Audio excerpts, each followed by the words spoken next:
मंच पर विराजमान समस्त संतों के श्री चरणों में प्रणाम करते हुए आप सभी को जय जय सिया राम। आज का प्रसंग प्रारंभ करते हुए जितात्मानंद जी महाराज कहते हैं, जब तक व्यक्ति वस्तु के रस में प्यास बुझाने का विभ्रम है, तब तक बुझ न सकेगी युग युग निराधार ही सारा श्रम है।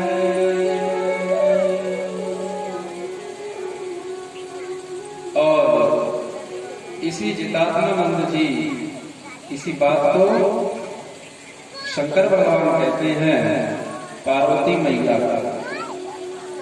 उमा कहूं मैं अनुभव अपना,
सत तो हरि का वचन ही है। और ये जो जगत है, ये जगत कैसा है? स्वप्न बताया। जैसे रात का स्वप्न, वैसे ही ये जगत है, यह मेरा अनुभव है। इस प्रकार जब सत्संग प्राप्त करने के बाद जब विवेक जागता है, तो जो दो वस्तुएं हैं, एक सत्य और एक मिथ्या। एक वस्तु तो है सत्य और एक है मिथ्या। अब इसका निर्छीर विवेक कैसे है? यह अनुभव में कैसे आए कि यह सत्य है और यह असत है? यह अनुभव में कैसे है? आज हम और आप जो कर्म कर रहे हैं, उसका अनुभव क्या है? उससे क्या समझ आता है? ये जगत सत्य है, यह जगत सत्य है, ऐसा समझना, ऐसा मानना ही अज्ञान, बस ये अज्ञान है। और ये जगत मिथ्या है। देखो, जो वास्तविकता है वो क्यों नहीं समझ आती? यह सभी वेद शास्त्रों का उद्घोष है कि जगत मिथ्या है, लेकिन ये सत्य क्यों लग रहा है? ये प्रश्न है। यदि कोई साधक ये प्रश्न कर सकता है, तो आपने ये प्रश्न रखा, ये जगत मिथ्या है, फिर सत्य क्यों लगता है? तो मिथ्या है, तो ये जगत असत, लेकिन दुख तो देता ही है। असत है, असत वस्तु दुख कैसे देगी? जो वस्तु मिथ्या है, झूठी वस्तु दुख कैसे दे सकती है? लेकिन झूठी वस्तु, यह जगत झूठा है, मरण धर्मा है, ये क्षण भंगुर है, प्रतिक्षण मर रहा है, फिर भी दुख देता है। ये हमारा आपका अनुभव है। लेकिन दुख क्यों देता है? इस जगत को हम अपना मान बैठे हैं, इसलिए दुख देता है।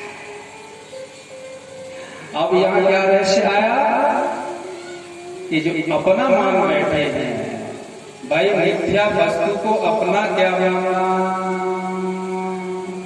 जैसे अपनी परछाई दिखाई पड़ती है, सुबह के समय देखो तो छोटी दिखाई पड़ती, बड़ी दिखाई पड़ती, दोपहर में देखो तो छोटी सी दिखाई पड़ेगी, कहो बिल्कुल दिखाई न पड़े, शाम के समय फिर वह लंबी सी हो जाती परछाई।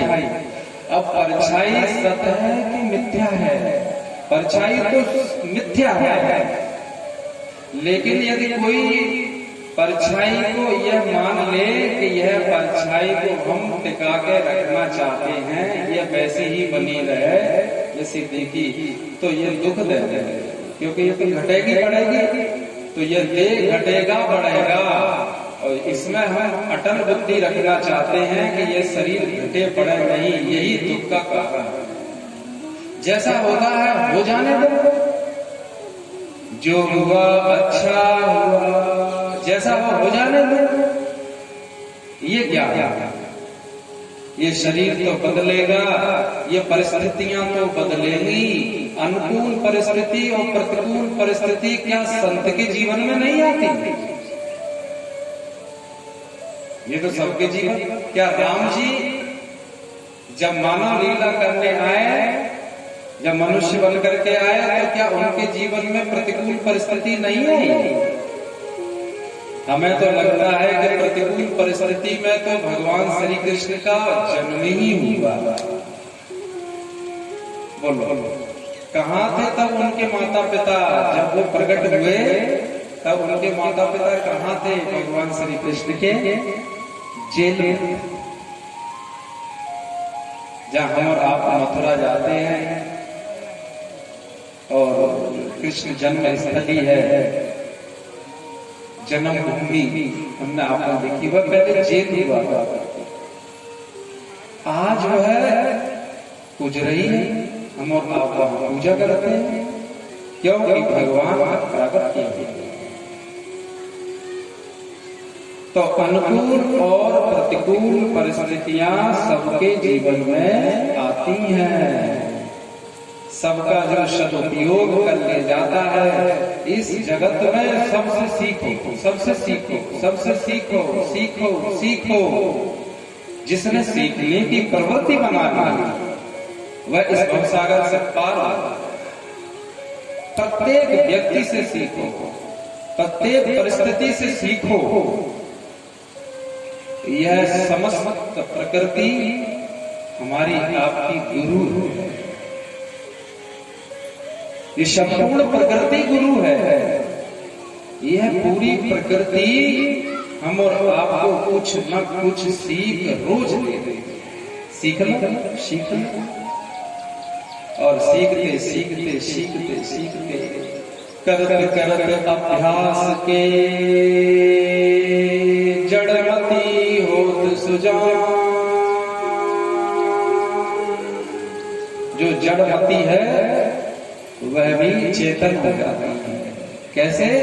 करते करते अभ्यास के, अभ्यास इतनी बड़ी शक्ति है। जड़मती भी चेतन हो जाती है। बोलो,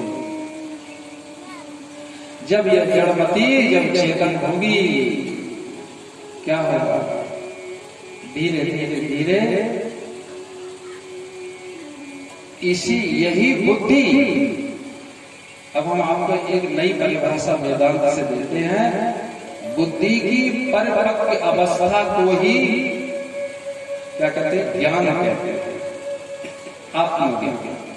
बुद्धि जब अपनी पराकाष्ठा पर पहुंचती है। एक बुद्धि सामान्य बुद्धि है जो जगत को सतत देखती है, मेरा तेरा देखती है। एक बुद्धि थोड़ा सा ऊपर उठती है। सत्संग संत श्रेष्ठ पुरुषों के पास बैठने जाने से उसे लगता है पूरा गांव मेरा है। देखो, एक बुद्धि वह है जो कहती है कि ये जो मेरे शरीर से जन्मे हैं बस ये मेरे।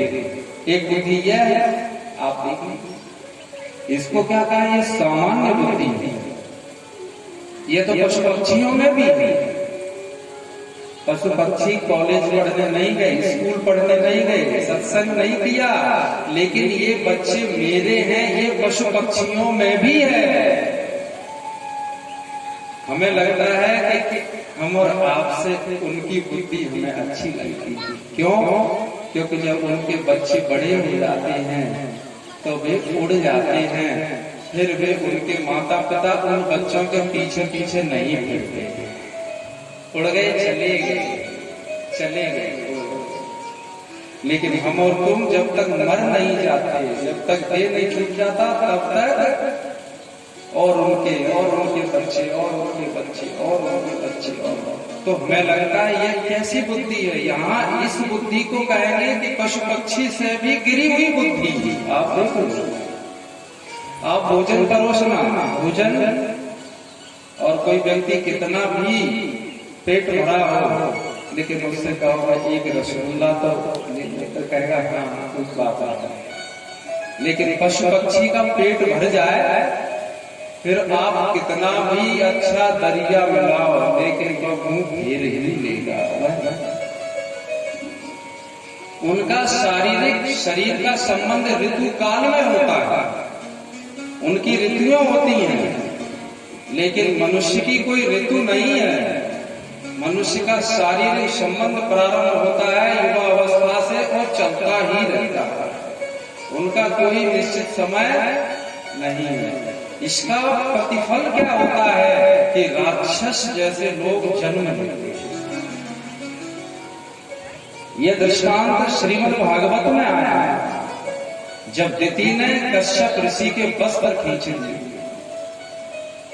और दिति ने शाम का समय था, शाम के समय कश्यप ऋषि को क्या है संबंध के लिए आतुर किया।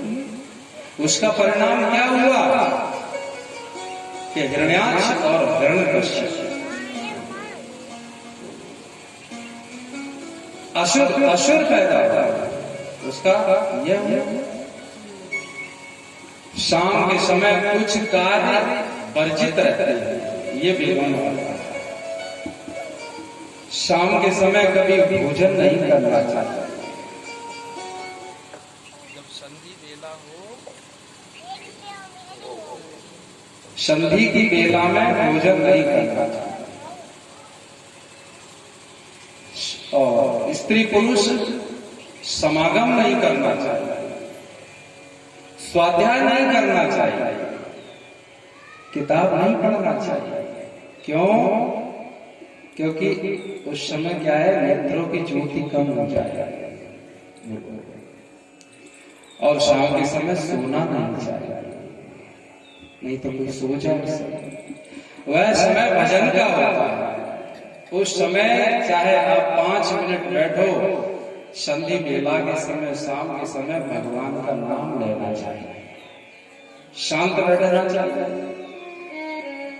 कहने का अर्थ यह है कि पशु पक्षी इस दृष्टि से देखो तो मनुष्य की बुद्धि से ऊपर है। एक बुद्धि जो सत्संग करती है, अपने से श्रेष्ठ पुरुष है जो, उनके पास समय देना चाहिए। अपने से श्रेष्ठ बुद्धि है। अब यह तो पता पड़ ही नहीं। जब मधुमक्खियां पता पड़ लेती हैं कि कहाँ रस है तो देख लेती हैं, तो फिर हम और आपको इतना तो पता पड़ेगा कि यह व्यक्ति हमसे श्रेष्ठ है।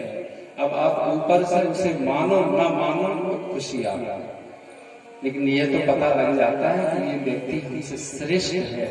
हम इनकी सानिध्य में जाकर के बैठे हैं। इसी को गुरु दीक्षा नाम दिया गया है। और गुरु दीक्षा यह नहीं है कि बस गुरु दीक्षा लेके फिर गुरुजी से कभी मिले ही नहीं, कभी उनके पास ही नहीं गए, उनका मंत्र भी याद नहीं है, गुरुजी से कभी मिलना ही नहीं हुआ, तो इसका नाम गुरु दीक्षा नहीं होता है। ऐसा तो कोई भी नहीं रहेगा। गुरु दीक्षा का अर्थ यह है कि ज्यादा नहीं तो साल भर में तो अपने गुरुजी से मिल ही लिया जाए, या किसी संत महात्मा से मिल ही लिया जाए। नहीं तो यह है कि प्रतिदिन अरे देह से नहीं मिल सकते, लेकिन अपने गुरुदेव का स्मरण तो कर सकते हैं, याद तो कर सकते हैं। तो चित्र रखा है या उनका दिया हुआ मंत्र यदि जाप हो रहा है तो गुरु जी का स्मरण हो रहा है, और गुरुदेव का स्मरण हो रहा है तो ईश्वर का तो संग ही संग स्मरण हो रहा है कि सच्चिदानंद ही गुरु हैं और गुरु ही सच्चिदानंद हैं। गुरु में और ईश्वर में कोई अंतर नहीं होता है। गुरु का स्मरण करते ही ईश्वर का स्मरण स्वतः सहज अपने आप हो जाएगा, और ईश्वर का स्मरण करते ही गुरु का स्मरण सहज ही हो जाएगा। ये तो एक दूसरे पूरक है, अलग नहीं है कि गुरु अलग है ईश्वर अलग है, ऐसा नहीं। तो एक बुद्धि जब अपने से श्रेष्ठ पुरुषों के मध्य बैठते हैं तो बुद्धि स्वतः अपने आप ही ऊपर की ओर चल देती है। बुद्धि का परिष्कृत होता है, परिष्कृत होती है बुद्धि।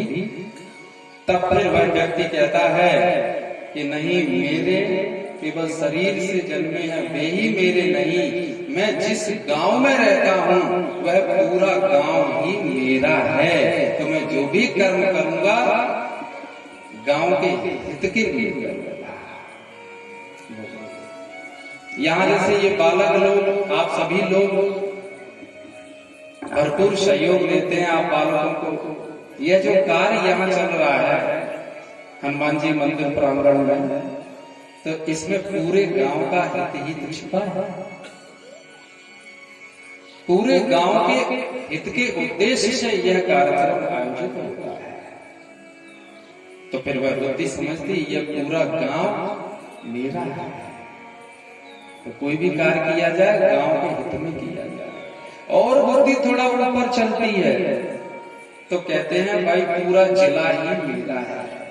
तो ऐसा कहने में स्वाभिमान दिखाई पड़ता है। आप कहां से आए हो? कहते हैं हम भिंड जिले से। तो भिंड जिले की कोई बुराई करे तो अपन लोगों को अच्छा लगता है। अपन कहेंगे नहीं नहीं, भिंड में ऐसी बात नहीं, भिंड में तो बहुत सीधे सच्चे लोग हैं, पेट के साफ लोग हैं, ऐसा है और थोड़ा बुद्धि ऊपर चलती है तो कहते हैं हम एमपी से आए हैं, मध्य प्रदेश से आए हैं। कहीं हम और आप उत्तराखंड में बैठे हों, हरिद्वार गए हैं, आप बैठे हो, किसी ने एमपी की बुराई की कि मध्य प्रदेश में, तो हम और आपको बुरा लगेगा। नहीं नहीं, हम ऐसी बात नहीं है, आप समझो मध्य प्रदेश बहुत अच्छा है। यदि आपको बुद्धि का स्तर आपका बड़ा है तो, और नहीं एमपी के एमपी की बुराई कहोगे हम मध्य प्रदेश तो सिर से गाँव गए। अब ये बुद्धि का लक्षण है कि बहुत से लोग अपने गाँव को कहते हैं हमारा गाँव